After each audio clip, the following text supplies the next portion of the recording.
there came a tipping point, right, where trans folks, we were very, very visible in media. That visibility, the pendulum kind of was swinging, so it kind of got very visible, and the reaction to that was severe, right?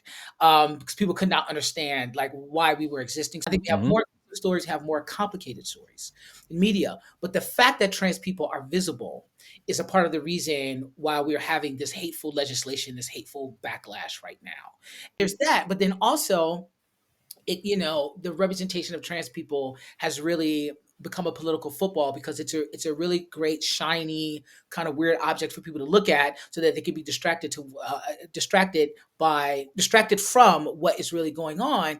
And also I think the taking away of trans people's rights, and he's creating these really awful and violent propaganda campaigns against a population of people who are only like 2% of the world's population, is a litmus test for them to do it to other people.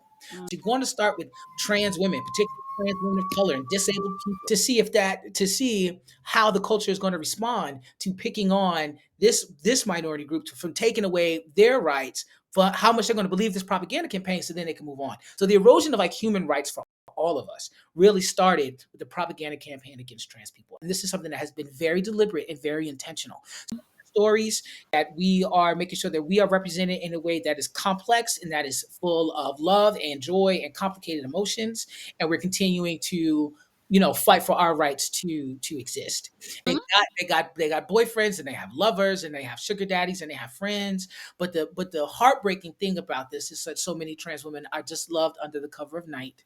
So there's a lot of that happening, and it's heartbreaking. Some of the most brilliant and most beautiful and brave people that I know have been trans women, have been Black trans women, who I think deserve to be loved out loud.